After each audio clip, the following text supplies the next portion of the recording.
Welcome to the Equity Blueprint Podcast. My name is Dana Wilson, CEO and founder of CHIP, which stands for Changing How Individuals Prosper. And our goal is to help you find financial professionals who can suit your individual needs. I started this podcast to normalize a conversation around money and wealth and what that really means to our communities and just the evolution of our lives. Money isn't always the sexiest topic or fun topic to talk about, but hey, that's why you're here. To not just learn more, but really kick back, relax, and hear other people's journeys and how they've used money, how they related to generational wealth or wealth building to become their own, what I like to call financial architects of their lives. So sit back, relax, and enjoy the dope conversations that you're about to hear with people that inspire me from all across the world.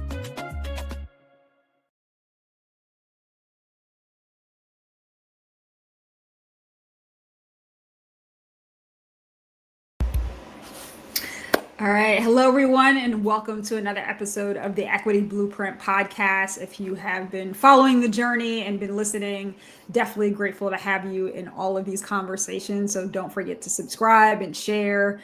And I'm sure you're taking away a lot of great things from a lot of the conversations we've already had. But I'm super excited to bring on our next guest, Chris Denson, someone that I admire, who's doing amazing things throughout the ecosystems that he's involved in throughout the world. So Chris, welcome to the Equity Blueprint Podcast. Yay! Is there an audience applause button? Like, I know, I really need to get better. I keep saying this. I'm like, I need some more background music and claps. And, you know, I'm used to dead silence when I enter a room. So no, we got to change that up. We got to drop some like funk flex bombs and exactly all the things. So, you know, let me get my keyboard to the side. And next time you're on here, it's gonna be like do.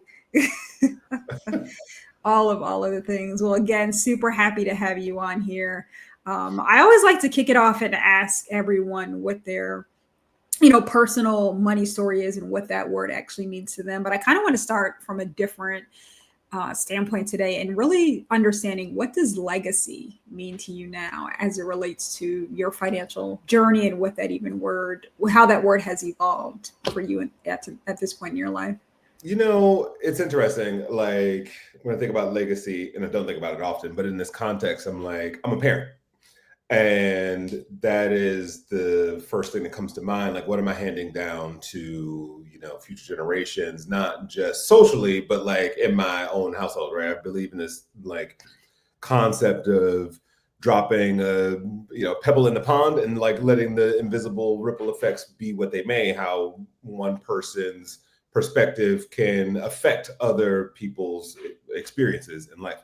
And I'm always like, what is the emotional intelligence that, and the suite of emotional intelligence tools that I can give to my kids, right? Money is a part of that, understanding it, but also whether you have it or do not, or whatever your relationship is with it, you are going to go on an emotional roller coaster throughout life.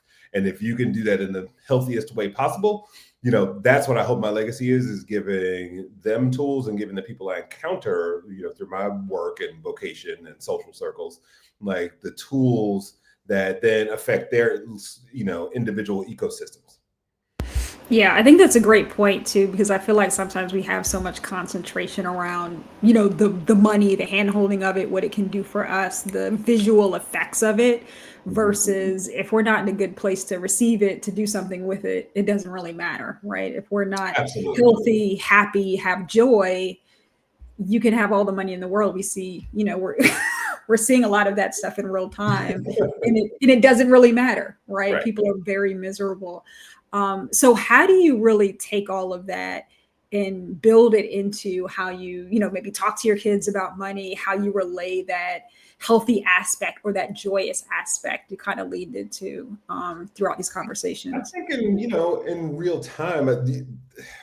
So my parents came from the projects of Detroit, right? They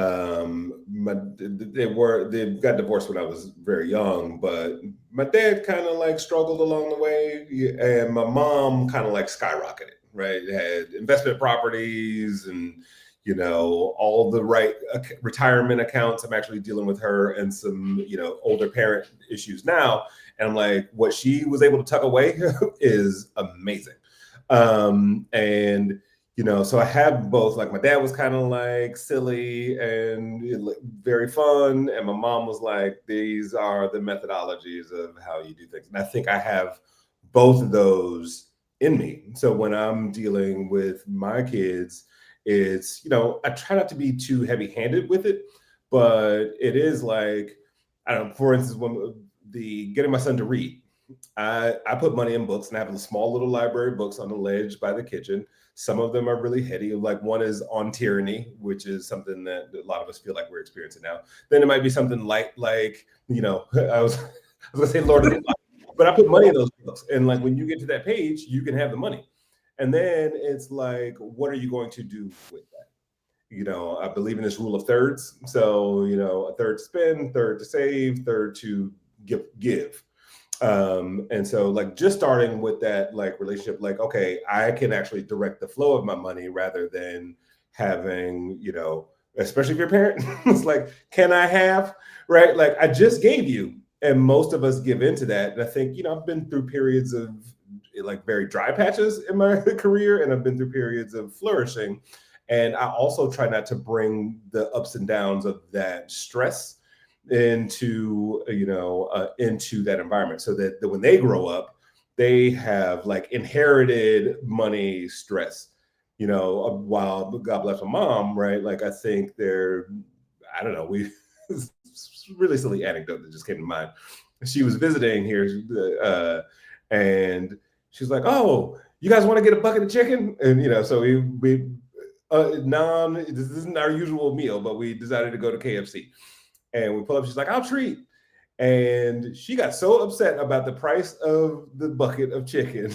And I'm like, it's not that deep. Like, so what are the roots of your relationship to spending, giving, et cetera, and what you hold on to? And I know where she's come from. And as you probably know, I think we've discussed it, but I actually took a trauma course. And I took a 15 weeks, 3 hours a week live trauma of money course. You can find trauma of money online. Chantel Chapman is an amazing founder, a company based out of Canada. And I had to like undo a lot of things. So I've begun to understand in the past few years, like how to not pass on some of the negative money traits to my kids, or negative relationship traits. And it starts with self. So that also became like a really good series of lessons. And then Trauma of Money became a client of mine. So I got to be in the trenches and in rooms and talk about, like, to banks, to venture capitalists, to, whomever we were looking to partner with, create programming for, and really get a deep dive into the mechanics of it, in addition to the course load. I think, man, there's so many things there. I feel like it's interesting too, especially, is your mom a baby boomer? She is. Yep. Yeah. So I feel, and so is my mom. And I feel like it makes me laugh because I'm like, I feel like there's things that, because of their experiences through that era and all the stuff that they dealt with during that time, like the small increases in prices or the shift in things, definitely sets off that trauma response of, yeah, I'm not paying for that. Why is it so expensive? And for us, it's like, oh, well, maybe it's like $1 or $2. In our generation, not necessarily that big of a deal, but their generation, it's like that lift meant something, and that extra spending that they had to do, to the point that she was really able to just save and be very diligent in what she did, similar to my mother as well. And even now, like the minor complaints are always funny. It's like the lotions or the the small things. This is but Right. again, like the subconscious of that is you start to inherit these pain points, right? You don't realize Yes. that for her it's sort of organic, and it's kind of just said in jest.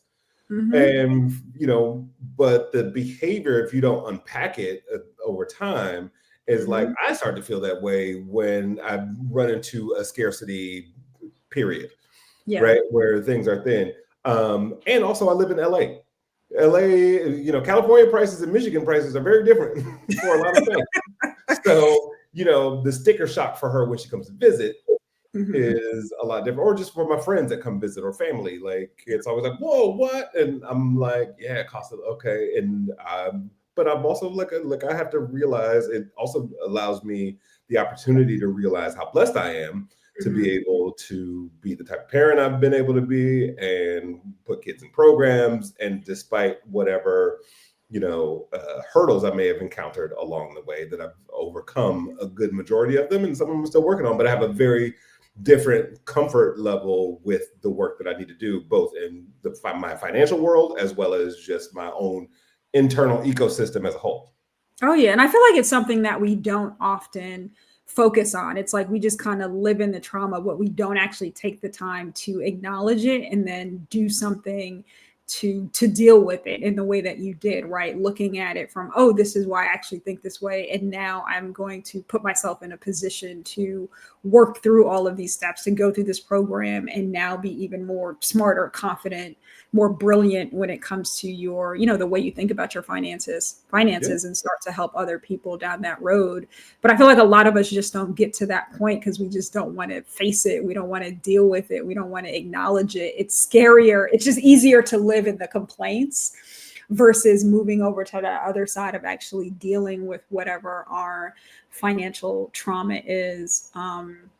So how do you feel like that has really changed you, like actually diving into it, and being on the ground level for yours, and then kind of where you're coming out on I that other mean, side of it, and then also seeing other people's. I think at the end of the day, it's like, I mean, to echo what you're saying, is there's also like what you're familiar with and what you're unfamiliar with, right? You're Yep. familiar with the chatter and the swirl and the like not looking in the mirror at things. And I think that's with anything, right? Like you want to develop a new behavior. Like how many times have we like, I'm gonna start going to the gym, right? Or I need to find a therapist, right? And there's like a long gap between the time you say that and the time that you do it. And even when you do it, it's like starts and fits. Ooh, I was sore the first time I went to the gym. I'm not going back for another couple of weeks until I heal, right? Oh So yeah, it's definitely always interesting, going to the gym, and it's how crowded it is between, I would say, yeah, January and for March, and all then reasons. yeah, Yes. now Oh, we're absolutely. in that taper where I'm like, oh, all the morning people, and it's so funny too because I'm always applauding people's efforts as well, but it's like you see the people in the morning and they're yawning, and they're trying to, get in there and stick with it. And some Yeah. people stay with it, but then those that just kind of drop off don't push it and fight through whatever it is, or maybe adjust their own schedules to maybe I'm not a gym morning person, but I could go in Mhm. the afternoon, in the evening, instead of just being like, you know what, nope, it didn't work. To your point, I was sore, I'm never doing that again. Yeah, you bring up a great point, right? Like you kind of have to experiment with your own things, right? Mhm. We all have native energies. We all have like times we wake up or need to go to bed, times we get hungry, times we don't. And most times we try to prescribe to someone else's recommended methodology, which is absolutely fine, right? I think, but it's not a one size fits all for any of it. Yeah. So going into like looking in the mirror, yes, it's a little uncomfortable to like comb through my bank account with a fine tooth, comb and go like, oh, ooh, and also catch some things like, oh, why is that still on here? Delete, Mhm. or unsubscribe or whatever the steps are. And I think there's a slow pivot from discomfort to comfort, in other psychological kinds of practices. Not that I'm a therapist or a psychologist in any way, just a well-read and well-practiced person. Um, Hey, it's that's like, what a lot of us need to be. yeah, and I think again, it just takes these like kinds of experiments. But you go from like, for instance, like think about what you're thinking about, right? Where you want to capture your thoughts and make sure you are like starting to change how you think about things. In the beginning, catching those thoughts is like, man, I'm doing this all the time, complaining, coming from a lack mentality, not being satisfied with where you are, like these sorts of things. And you're like catching it in real time all the time. And it can be very confronting to feel like you're broken, right? And also at the same time, like not feel into the comfort that all of us are broken. We've all kind of been through this. So it feels very isolating. And then eventually with practice, catching those thoughts becomes second nature. It's less work. It's like, oh, there's one.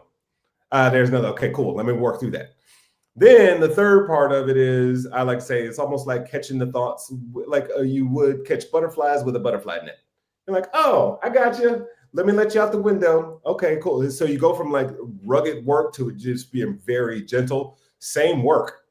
You might be in it 6 months, 3 years, 5, whatever it is, whatever your path is. And so I think the same thing kind of happens when we want to go in and understand our habits and behaviors around money. And there's a lot of shame that goes into it. There's a lot of, again, I live in LA. There's a lot of like, it's sunny all the time and it's Hollywood, and you're constantly bombarded by what I have, what things look like. Am I keeping up? I remember there was a period of time years ago where I was like, I'm gonna park my car around the corner, right? Like, so, and I think, and then it just shifts. Then you stop caring, and you realize like where your securities and insecurities can be. Oh yeah, absolutely. I feel like once we kind of really start to look at things from our own perspective, I mean, social media has been great for allowing a lot of different conversations, us exploring, connecting, and all the things. But it's like when people are showing their best selves in your face all the time, and that's, financially, or it's like, almost LA on steroids, right? If you had to look at Mhm, parts of mhm. Instagram where you're like, oh my God, I'm not doing this, or so and so's this age and they already have a house and a car and all these things. But I'm like, you don't know what is in back of that extra layer, or what is really going on there, and being able to just kind of focus back on what is important to you and the financial joy that you're seeking, and really being able to deal with all that, and Mhm. bring yourself to a point where are those even things that I want right now, right? You think you want them because that is what we've been kind of prescribed, to your point of like, these are the check boxes and things that make us seem Mhm. like an adult or make us seem intelligent. But at the same time, do you want a house right now? Like, does that even It's the best, make like, sense for you? right? We go into like things look good, and it's like anything else in life. There might be a shiny object or a shiny goal, and once you get up close to it, you're like, oh, wait a minute, this is different than what I thought it was. You Mhm. know, and I think you're absolutely right. Like how we approach those moments, and we also like, was it comparison is the thief of joy? Right. Mhm. So, and social media will have you making all sorts of comparisons all day long. Right. I'm Um, like, and even for, not to go too off, but CMOS. I don't know about you, but I have been bombarded with like CMOS to the point where I'm like, damn, maybe I do need CMOS. yeah, And then exactly. it's like Right. there's 5 million different brands who all say they're the best, but it's the same thing as you relate it to, money, right? Because then it's like, oh, I need the CMOS, but then that comes with the subscription and all these other things that come behind Mhm. it that may or may not make sense for me right now, outside of maybe the health benefits of whatever it is that you start researching. But it's like, Yeah, and not only like those, yes, the number of options you have, the number of things it costs. And one last thing on the comparison piece is we also don't know what else that person is dealing with. right. They could have a very ill family member, and that is their burden to carry. Yours might be the money burden to carry. It could be something where they've got laid off and they're living off the thin rumblings of some inheritance. Like Yep. you never Yep. know. Or maybe it was given to them, or maybe they're house sitting. Like there's all sorts of Yeah. unknowns. The house And sitting part. yeah, exactly. It's like, or they're traveling all the time. You're like, okay, but they're a traveling nurse, and so you didn't see that part. And so it's just when you begin to go down those rabbit holes, I highly recommend like stopping as soon as you notice you're going down the rabbit hole. Eckhart Tolle refers to these things as like head movies.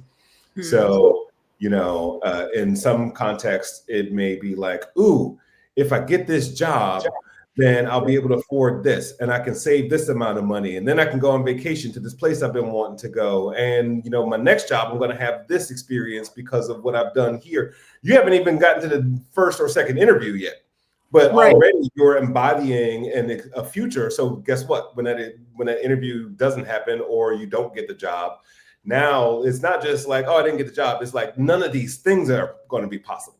Hmm. So we're playing out these scenarios, and the opposite end of the spectrum is, for the work that I do, especially in innovation economy, is helping people expand their like creative and business visions. It's the risk of losing an opportunity. We play that scenario out.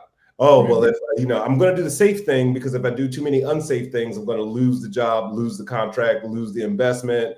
then I'm gonna like, how am I gonna pay my rent or my mortgage, and my kids are in school? Oh no, I'm gonna have to move back in with my parents. Guess what? I don't like my mom.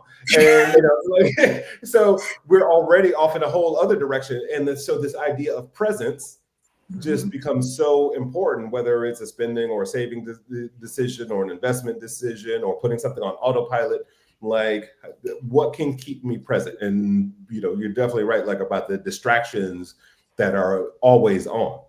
Yeah, and it's crazy too, because as you're talking, especially about the rabbit hole we dig, it's so funny how it's always whatever side it's on, whether it's on the side that we're going to get the win and we have wrote out our entire lives based on that, or we're on the other side of it where it's like, oh my God, if I don't get this thing, all these things are going to happen. And we've already, made up both of those scenario stories, or we focus on one or the other and we start to manifest all of these things. And then, you get up and then you bang your toe on the desk and it's like, oh my God. And now because of this, all this other stuff, crazy stuff. It's that last Jenga block where you're like, it was that last block where it was like, oh my God, now I'm really not going to get this job. And now because I stubbed my toe, all of my 401k is going to collapse and I'm not going to have any money. And it's just like, it's crazy how the mind works, how we just start to just flee off that rabbit hole, even with just, decisions that we make, going back to how if we don't address trauma, we start to end up on that other side of it as well. And being able to address a lot of these things will help us,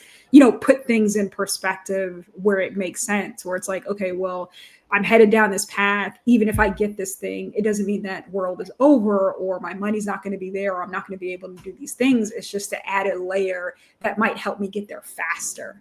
Right. So as you're talking to people and even as you're, unpacking that for yourself, what are the things that, you see when you see kind of light bulbs go off for people as they're starting to kind of walk through that journey and that path? I think for the most part, so in addition to the trauma money training, I've taken psychedelic facilitation training and I've taken transformational leadership training. I also did stand-up comedy for a number of years and was a comedy writer. So I think that I got to hear about. We got to talk about that part. One day. But, so I think with the work that I do, I'm able to approach a lot of heavier topics with a sense of levity. I think everybody just wants to lighten their load. I just created a men's group that we launched a couple of weeks ago, and we meet monthly, but I deliberately called it the Seek Easy, right? We're going to go like kind of underground. We're going to speak honestly, candidly, but I'm also like the underlying pun, if you will, is like, we're all kind of seeking ease. What is the sense of ease that we can accomplish, tap into, remind ourselves of, no matter what the goal or the challenges are to that goal might be. So you can still have a sense of urgency. You can still have a heavy workload. You can still work 70 hours, but can you do it with a sense of ease? How's your breathing? How's your body? Are you showing up angry or are you showing up like open? And so this kind of like continual cycle of examining, like, how am I doing? The entrepreneurs and folks that I work with is like, yeah, of course, we talk tactics and we talk strategy, we talk finance, like all those things. But I'm always like, how are you doing? Let's check in. You didn't get XYZ, or you did get XYZ. How's that feel? Right? No, I don't think we get asked that question enough. Like, how are you doing? And then have an opportunity to dissect it. And so I'm like, I've clients with chronic illnesses and clients that, have gone through multiple medical issues, breakups, the whole nine. And the mission is still the mission in terms of your vocation. So how do you navigate those things? And also like a question I just like to ask, or just like maybe you put it on your Post-it note for specific kinds of clients, is like, what am I learning? So you might be in a meeting and you're brainstorming and now you're getting upset, or maybe you're like experiencing joy. Like, what am I learning? Oh, I learned that my little contribution to the brainstorm was equally as beneficial as the big contribution I wanted to have when I walked into it. Right. Or you're learning that, for some reason that feels uncomfortable. And so there's a difference between, the experience we're having and understanding the experience that we're having. I think a lot of us kind of like intellectually know, like, oh, I don't know why I always feel this way when this happens. And, the work becomes like, oh, it's because this happened a long time ago and I never really dealt with it. or I didn't even know that it was a thing to be dealt with. You Mm-hmm. know, I remember I told my therapist some story about something that happened to me as a kid. You know, as you know, we get whoopings, we get all the things as you know Mm-hmm. in certain cultures. And I was telling her the story about one time I got a whooping at school, and I've told that story like hundreds of times, like throughout my life. Ha ha, funny, funny, joke, joke. This is my therapist goes, and I was telling her a different story. I was just like, that was the lead up, Yeah. and she goes, "Well, that's humiliating." And I was like, I never thought of it as humiliation, right? And it totally pivoted something in my understanding of how I got to be where I was at that point in time. And it just opened up a whole other chamber, a chamber I may not have wanted to go into, or a chamber I didn't know existed. And I think that undoing, you know, if you once you become enthusiastic about the work, because it's not bad, none of it is bad. It may be uncomfortable at first, but at the end, you're like, man, I know so much more about myself now. Isn't that great? Right? Like it should be.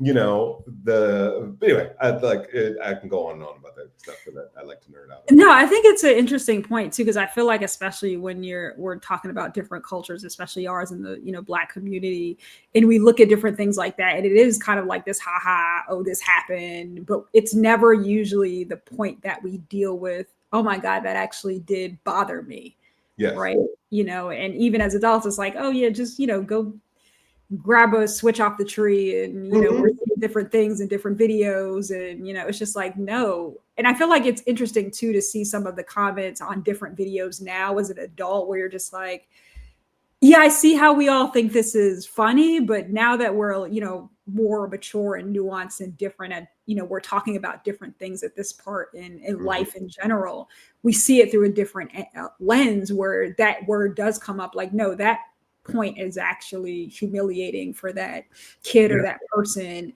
and that's the first thing that we should be thinking about, so that we can start to unpack a bit of that, or even just that person or individual can start to unpack Yeah. a bit And I of think that. normalizing it is like oh, sorry, go ahead.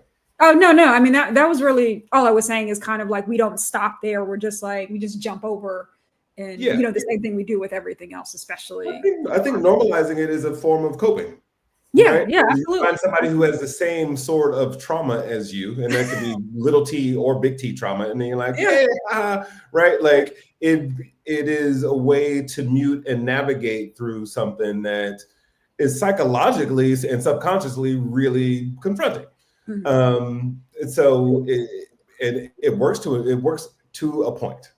yes, And yeah, then you go like, oh, but once I realize that is a weight that I've been carrying that I can put down, my whole load is lighter now, right? hmm, And one of my favorite books on this topic, and it's a very simple read, is the Four Agreements, right? The Four Agreements is like, here's the hmm, four things that you may have inadvertently signed up to believe that are not true and probably not yours. And you're like, oh, okay, the book's like this thing, right?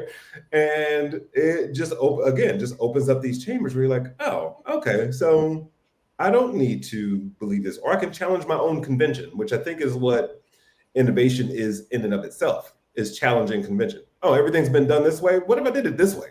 Right? hmm. You know, oh, thanks, Uber. You created a whole multi-billion-dollar business because you thought everybody could give each other rides to the to the airport. Right, like carpooling, like we used to do. But it's like And the that's where innovation, they turn right? carpool into an app and into a global takeover. But Yeah. it's these small insights that go into that where you're like, all right, I have a unique vantage point that I'm curious about and curious enough about to build a business and go out and ask for money for it.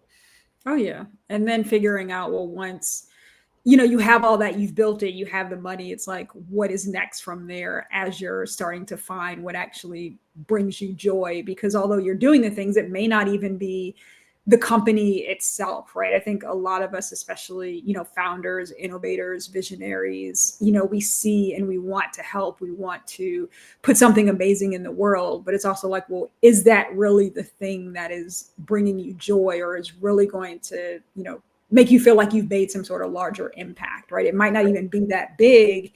And if it doesn't work out, then that large failure sometimes can be so crushing, especially monetarily, right? You put all your blood, sweat, and tears into this thing, and it's just like, okay, well, what does that mean? How do I also keep my identity in tandem with this other identity that's in the world? And I feel like there's always this battle that people have found, or have visionaries have, where everything is so tied together. Yeah. Do you see that a lot? I'm sure you probably see that a lot with Oh, some people. absolutely. I Yeah. mean, present company included, right? Like, Yeah, and I know I'm not perfect either. Like, we're all right. in this boat. And I think, yes, you know, how we experience the value we provide, you Mm-hmm. know, shifts over time.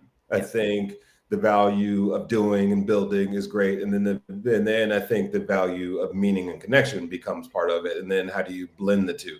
There's a great book called The Second Mountain, about like how most of us have built a career Read of that some sort, one. and and then we're like, something's missing. What is it? And it might be returning to roots. It might be going on a little bit of a sabbatical. And the sabbatical doesn't mean you have to leave your home. We have the internet, right? We can go and discover things that are foreign to us and just kind of do a litmus test. Like, how does this feel to do it? I'm one of those guys who I'm like, I'll try almost anything at least twice. And I'm like, I didn't like it when I did it with that person, or I didn't like when I did it in wherever. And I'm like, but this time it was cool. Or the second time I'm like, nope, still don't like it. Good, got it. But I think that's a great point though, because I think a lot of times we will all just as humans leap out, do something, hate it, and it have nothing to do with the actual thing that we're doing, but it could be the company around us. Maybe for whatever reason, whatever you were doing, it was the environment, it was the climate, it was something there that, created this moment where we didn't like it and we never tried again, or we never try to do this thing. Even as I look at people when I was practicing as an investment advisor who had a bad experience with maybe an advisor they work with, and they never wanted to be involved in the industry whatsoever, working with someone doing anything outside of maybe their 401k. And it's just like, those are, money that you missed, or time that you missed, and opportunity costs and all of the thing. But it's like, it might not have been that point that you were trying to do or accomplish, but the surrounding effects of it. I like how you kind of brought that in there, where it's just like, try it again, and maybe even 3 times, because maybe you just need to stop inviting this person you can kind of bring along with you. They don't belong there. There's again, like, what am I learning, and also just what am I practicing, right? I think there's no silver bullet to most problems. Yep. Right. And I think most of us expect there to be, even with my work in psychedelic facilitation, it's like, will this fix my blah, blah, blah? Maybe. It's going to be it'll be one of your tools. It may accelerate the process, and you will discover some things in that process. And I think the same thing in building a company or building a vision. You're like, I have a hunch, and that's what we're all doing all day, every day, is taking our best guess. Some of us are really tapped into our intuition. Some of us are really well networked, and we may be better equipped in some ways, but there is always a lot more unknowns than there are knowns. That is a fact. I just have this appetite for, like, I'm just exploring.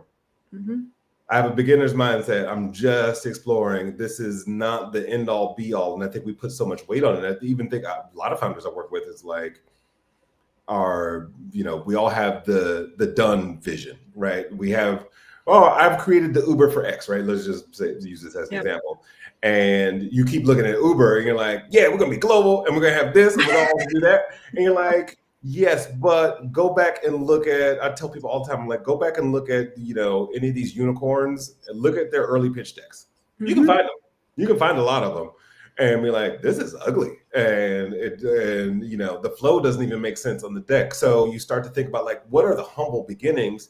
And that gives you permission as a visionary building something to go, like, I can start small with this one little piece first. I have another client who's like writing a book, and I keep, our recalibration constantly is like based on the topic and the subject matter. I'm like, you're not writing a book, you're building a brand, right? Because this topic can be workshops and courses and technology tools and collaborations, and it can become so much more than, like, The Alchemist, where you're just like, okay, cool, that was good, beginning, middle, and end. And so this limited thinking that we kind of enter a space with, either it's like, if it's not the big vision, then I'm not going to do it. I'm waiting until I get the right collaborator. I'm waiting until I move to the other part of the country where they do this. I'm waiting until, right. Waiting for that tech founder that exactly. And then the world will come together. I'm like, people forget. And it's funny too, it's like, as you're saying that, it's like, I always think about when Facebook started, like Facebook really launched, I want to say sometime when I was in college, my sophomore or junior year, somewhere around there, it might've been my senior year. And it was annoying. It was cumbersome. It took, I swear, like an hour to upload a photo. God forbid you were trying to upload two, and I remember when they first introduced like that first group upload, and that you would just sit there for like, 2 hours trying to see, okay, well, there's one photo, there's two, there's three. Yeah. Right.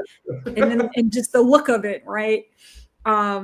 And it's just, and then you see the evolution, and, a lot of these, nuanced founders or generations don't have the benefit. They just see in it all its glory. And I'm like, you need to do all the homework behind what a lot of these companies started at, where they were, all of these founders. YouTube had been around for a very long time before it even hit.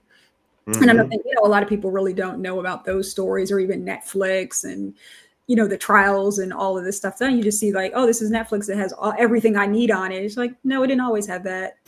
Or even other companies. I mean, even with Facebook, it was like let's look at cute people thing. It was like a yes or no kind of. It was the Facebook. Yeah. And then we all know that story. But you're absolutely right. I've even given a talk entitled "The Ugly Truths of Innovation." Right? Because I want people to know what they're actually up against, because I think it's easy to watch somebody's keynote and look at how they built this thing and look at all the successes and not realize, there was one guy I interviewed who was really successful, and he was like, while we were building this, my wife ran off with our tennis coach, and, she found out she was— That's a story. Like, I'm trying to build do I deal with and that can be very jarring. Or I tell the story often. There's a cannabis founder that I know who's early in the game, and he was like, we pitched our business 198 times before we got a dime. And you think about like the enthusiasm, the pivoting that's required. You've gotten 197 pieces of feedback. Right? Somebody said like no or silence, or maybe you guys should do this. Oh, too soon. We don't have that money. Why don't you ask for this amount? Whatever sorts of opinions that and then as founders, you have to like sift through all that and feel through what feels true to you. And then where is your ego? Where is your inner child coming into the picture? What is your co-founders like bullshit coming into the equation? And it's a lot like that. And then they built an amazing company, right? So and they were like a pioneer in the space, and people went to them, and they and his career has skyrocketed. But those ugly beginnings are like, we don't hear those stories often enough, and that's why I really got like nerded out on the emotional like roller coaster you can be on with like trying to make something happen.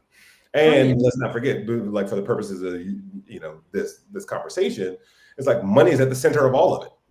It is, because usually, the way I've made probably $5 stretch is just like insane, and it's just like that's what you do as a founder, and it's like the grit, to your point, it takes. And even within that, like we don't really talk about or deal with the money trauma within that part of the build, the trauma in general of just that consistent restart and that push and that emotional just lift you have to have on a continuous basis all of the time. You're just going and doing and getting through like those no's that you said, because it's like more often you're gonna hear a no than you are gonna say something like, here, yes, go get this thing, here's $1 million check. Central. Yeah, right. Here. I think about all the like micro rejections we get too. Like sitting in a meeting, coming out of it, and they say no. Like that's an obvious rejection. Not getting the meeting or not getting an email response is a form of rejection. If you think about like the dating apps, right? Like, oh, I like this person's profile, they didn't like mine. That's a form of rejection, right? Then maybe you do have a conversation. Then you're like having a conversation in the app. Then somebody drops off. Like that's a form of rejection. We don't process it as such, but these like little like darts that keep Mhm. getting thrown at us. And like I wrote a book a few years ago, and I talk about like the idea of like micro failures, right? Mhm. You know, and the chapter is called "Death by a Thousand Slaps." Like one slap, all right, you got me. Two, three, four, all right, hey, all right. 1,000, you like you might be in the hospital, right? So it's these like little things that come up along the way, and like how you deal with attachment to outcome, how you deal with what your expectations of other people. And expectations is a dirty word, right? And especially if Mhm. you're trying to build anything, it's just like you have to be like relentless about your neutrality in the Mhm. pursuit. And it's a hard thing to tap into for some people. You know, some people are wired differently, right? Yeah. It may come more naturally. But and I'm Oh, thinking, I yeah, keep we have thinking, slightly more delusion than others. Our delusion level is much higher, so we just start. and delusion could be like what you think $100,000 is, or what $1,000,000 is, right? It sounds for some of us, it sounds like a lot of money. I remember I interviewed Damon John from Shark Tank Fubu, and he told the story of how his mom like mortgaged her home to give him 100 grand to start the thing, and like um, and I'm sure back in that era, like it sounded like a lot of money. And I was like, did that feel like a lot of money at the time? Or he's like, oh, I thought it was until we ran, you know what I mean? Until we ran out of it. And it goes away so fast. Mhm. And these checks, they're great.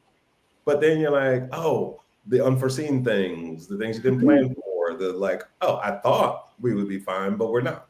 Yeah. So many times I know are like 30 days, 60 days of runway. Yeah, the cash flow, the cash flow is real, right? It's like that limited.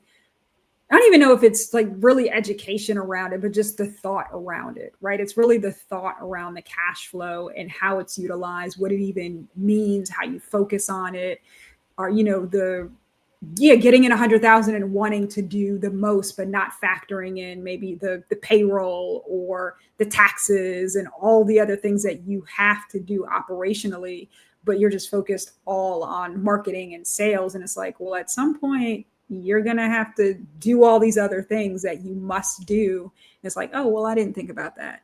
Or I didn't strategize for that, or I didn't have a plan for what that looked like monetarily. So then you're just back out there Mhm. fundraising or doing whatever you have to do, and now you're doing it stressed. Yeah, It comes from a different place. absolutely. 100% Yeah. agree. Yeah, so it's just, yeah, that constant, I feel like, hamster wheel. But I did kind of want to go back all the way to something that you talked about earlier, especially around putting the money in the books, because I feel like that's not something that I've heard of before. And I think it's, a great way to just have that thought around it, right? Like, here's something that I'm doing, which is good, which is reading. And then, oh, by the way, here's, X amount of money in this book. So how do you walk through that conversation when the money's found? And, what is their normal reaction to it? I mean, by now he knows that, Oh, yeah, now. Yeah, yeah. that's the process. Um, I think it was Kevin Hart a long time ago told the story about like he was in college and his mom was telling him he should like read his Bible because he Mhm. was whatever he was going through was very taxing. He would talk to her maybe for over the course of many months or close to a year or something like that. And it wasn't until she was like, "Well, you read your Bible? Did you read your Bible?" And he was like, it was like $100 or $200 in the Bible when he finally did like look at it. And most of when we're in college, like what are most of our complaints is not the social circle, is the money stuff. Yep. And I think with my kid is just like both of them actually, but it's I didn't think about this until the older one was too old, and I was like, Ah. sorry about that. Next My time, bad. you're gonna have you read a different kind of book, like so. But yeah, it was just like I think the acquiring of knowledge is really important. Mhm. Sure, chores, absolutely, like sweep the floor, clean the bathroom, but I think that's just contributing to a household, right? And sure, you can pay them for that, but then I think that sets up a different expectation. When you're sharing space with other people, you just respect the space and Mhm. you participate. It's a micro community here, right? Yep. In house. Absolutely. But developing a passion for just diving into a story, diving into some words, and they're all different books. Like it's the Odyssey, is the Tyranny. It's a Thich Nhat Hanh book. Like it's and then some of it is like he's 12. It's like out of, I'm gonna say it's out of intellectual reach, but it's out of like the norm. Catcher in the Rye. This is what we read over the summer, and I just feel like it really is about like rewarding the quest for knowledge as opposed to the doing, because I think that's what most of us are like. It's a gift and a curse. I know if I do X, I will earn Y, and that sets us all up for a lot of disappointment later on. Right? I did all the X's. I got 0 Y's back. Right? And so it's like, again, what am I learning in this process? What am I learning about myself? What am I learning about the industry? What am I learning about how I'm showing up with my co-founder or team, or with my family, while I'm also building this thing? Like there's a whole slew of knowledge to be attained. And so then we have conversations about it. Oh, what did you read? How was it? And so we'll have like many discussions on the topic at hand. And I'm not overhanded about it. It's like the 3 5-minute conversations. It's not do a book report. Like I don't want that. Yeah. Right. It's not like adding the extra layer of like, oh my God, now I'm traumatized by like doing all these extra things. I hate reading, right? But I'm bald. Yeah.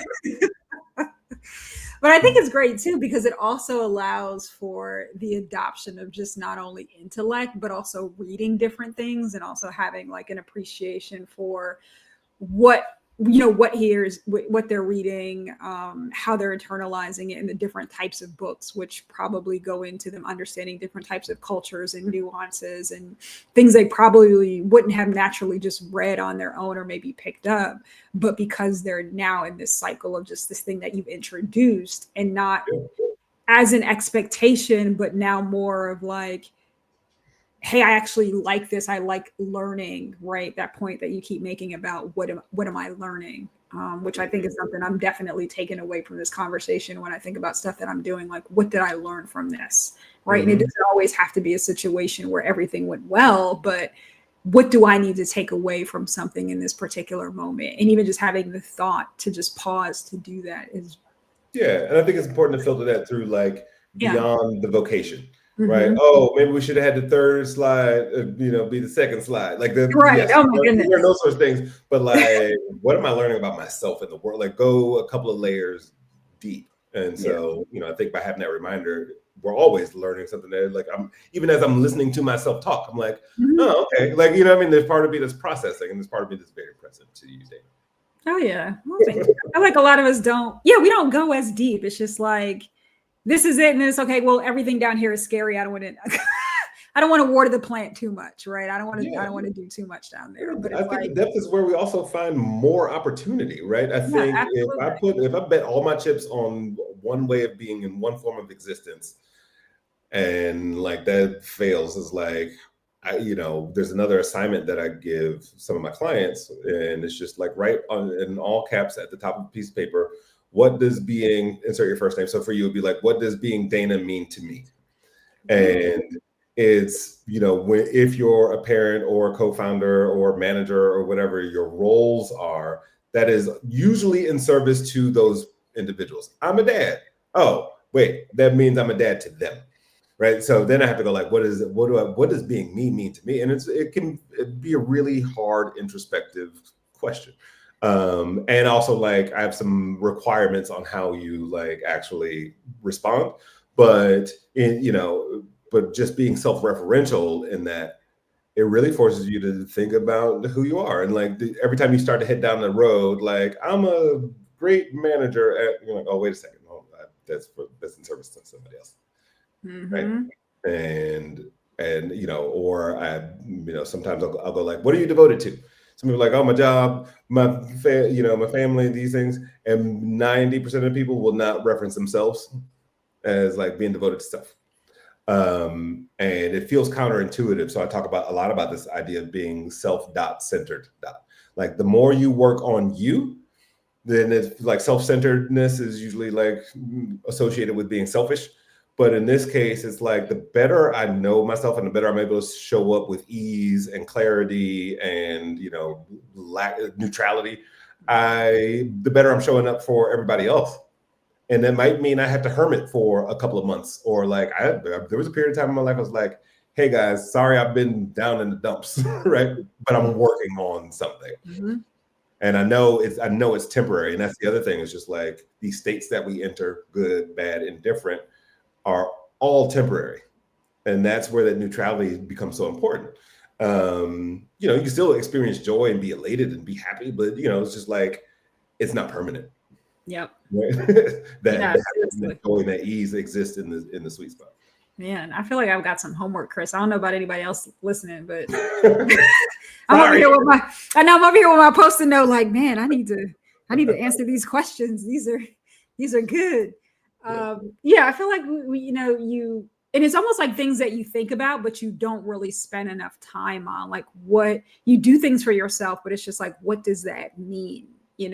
Who am I as it relates to these things that bring me joy, and why do they bring me joy? Is it just like on autopilot, or is it actually creating some level of happiness in return, in more happiness that I'm able to now, be of service to other people, but because I want to, not because it's like, oh, I got to do this thing. I'm doing all these things for other people, and you're just doing them, as opposed to like, oh, I want to show up here, and it's a choice. Right. I feel like that, what you're saying, it comes from two different vantage points, and also how you show up. You reminded me of one other story, especially in terms of like the things that we do for self. Like, I ask most of my clients, like, do you have a therapist? Do you have like, what is your support system like? What do you do to like get through tough things? One client in particular was like, oh, I go to Bikram yoga 5 times a week. And I was like, there's 90 minutes of hot yoga and like 5 times a week. It's very aggressive. And I said, well, what happens if you sprain your ankle? Then you're like, how are you going to process it then? You haven't like learned this sort of, oh, I need to sit with self. I mean, it's great. And I'm not knocking like the idea of like physical exertion and exercise and processing things that way. But to have a suite of tools is a different thing. So we did like 11 sessions. We did, I do like packages of 11 sessions. At the end, she had like blossomed in some ways. And I was like, hey, remember that time I was like, I asked you, like, what would you do if you twisted your ankle? And she goes, oh, you won't believe this. And she leans back and lifts her foot up. Her foot was in a cast. She had gone skiing and like tweaked her leg. And it was such a funny like beginning, because the question was at the first session, and then I think we both forgot about it until I was like, oh, remember that time? And sure enough, like, so some of these scenarios that we need to prepare for are very inevitable that they will happen. And I want to couple that with most of the things we worry about never happen. So like there's a sweet spot. Yeah, that's a big fact too. But I think that's like a brilliant capstone to that, where there's a scenario where that did happen, and it's just like, but she was already at the point where there were all these other things going on that she was able to process everything that gave her, that joy and that happiness, and the ability to not always just focus on that activity. And as an activity person, I definitely appreciate that, because that's a real thing, right? So it's like, where do you divert more of the tools to stretch the tools that you have to add more to your tool set? Yeah. And without it being cumbersome, right? I think a lot of people will hear parts of this conversation and be like, I'm already working these amount of hours a week, and I also have this, and I also have that, and my plate is full. So I think it's also devising strategies by which you can access these tools and play with them. And there's like really tactical things like time blocking and really assessing where your time is going. What can you eliminate or trade, or how can you show up differently in the space that doesn't require 3 hours of your time, but maybe 20-minute conversation to set somebody else up for success so you don't have to be there. Like there's all sorts of different things that will allow us to create the space that we need to incorporate other tools and systems and things like that. And just try and be fun and experimental with it. Oh yeah. So kind of going back to what you said before, right? Try it a second time, or maybe the third time, and you'll find that new experience that you didn't see or really have after that first experience. I Absolutely. kind of going back to that. So as we kind of come to a close here, what at this point brings you financial joy? Or what does that even mean to you? Financial joy. That's a good one. I think about, well, I mean, making money. That's all. That's all. There's But that one. Yes, bottom line, absolutely. Listen, sign me up for that too. yeah. But I there's something validating in a healthy way. Validation can be a really, dangerous area, but to know that I've provided a service that is worth someone's like that value exchange of money, and to watch it, grow and like almost like be a good steward of it. It's like a plant, right? You got to water it, you got to give it sunlight, you got to give it the right kind of attention. You can't neglect it, And I'm looking at your plants in the background now, and I'm thinking I'm like a Oh, new, just pray for them. yeah, I'm like a new plant dad, right? And I think it's kind of the same thing. Like how well am I going to take care of this, right? And I think there's joy in like those little micro successes along the way that come up, and then expanding my vocabulary and like around being a good steward, right? Much like I'm learning new things about plants, right? There's a plant that I just got that I have to repot, and I was like, I don't know how to repot a plant. It's like I don't even know what that means. But it's the same thing. It's like, oh, here's an opportunity for you to do something with your money, and like I don't know what that. Like you just keep discovering more and more things along the way. And I think just like that expanded relationship with it, and then also, there's a quote that I've been writing in my journal for maybe the past month, and like sort of my affirmations, which is abundance isn't something we acquire, it's something we tune into. And that has just been an energetic game changer for me, right? As far as, just really rethinking. And even sometimes when if I take a ding, I go, there's more where that came from. I have very gentle conversations with myself now than I did before. So I think it's that more gentle approach to money that is kind of like, that brings me a little bit more joy. I like that because I feel like a lot of times we don't give ourselves enough grace to handle everything, be okay with where we are, what we're doing, what we've been through. It's just kind of like, we let that shame, guilt, and all those other things just compound. It's just like, you're doing all right. Like, yeah. You're doing okay. You're resilient. You've been through a lot of things before. I mean, we've all I don't know. I was like, we've all been that person at the group dinner. They start splitting the bill. You're like, I didn't have. Hold on, why are we splitting this evenly? Right, wait a minute. First of all, I didn't drink this. You right. all were drinking. I had a mocktail. You can take all of that off. I ate before I came here. I was right, and it's my birthday. Exactly. Right. Like actually, you had 3 appetizers. I was watching. Like, you're a liar. No, awesome. Well, Chris, I am beyond appreciative to have you on this podcast. There were so many gems dropped. Before we hop off officially, like if you were to give like one piece of advice to, business owners, founders, anyone who is, I would say in this innovative visionary space, what would that be? Especially, I know things are heavy now. Maybe some of us feel like we can't dream the way that we want to dream in a lot of these moments, but what is your pushback or one thing you would say? Very simple. It's probably my longest standing go-to quote, which is change the way you look at things and the things you look at will begin to change. Right. And that is a reason, it's not my quote, but it's like the one that probably affected me the most. And it's how I try my best to approach every single thing, especially if I'm up against a roadblock.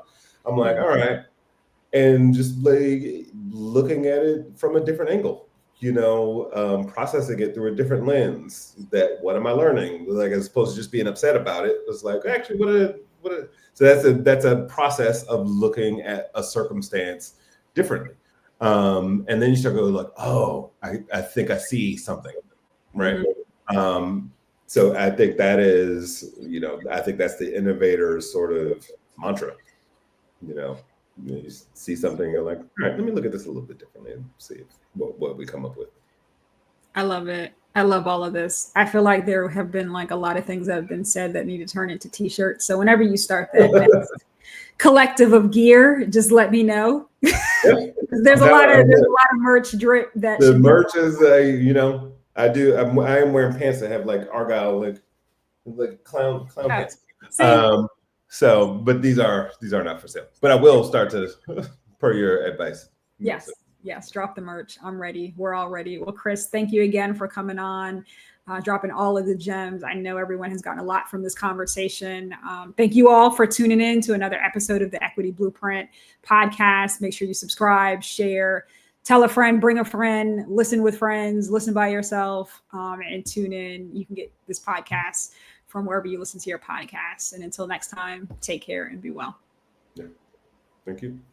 Thanks for tuning in. If you like what you heard, make sure you share and subscribe. Tell a friend to check it out as well. See you again soon.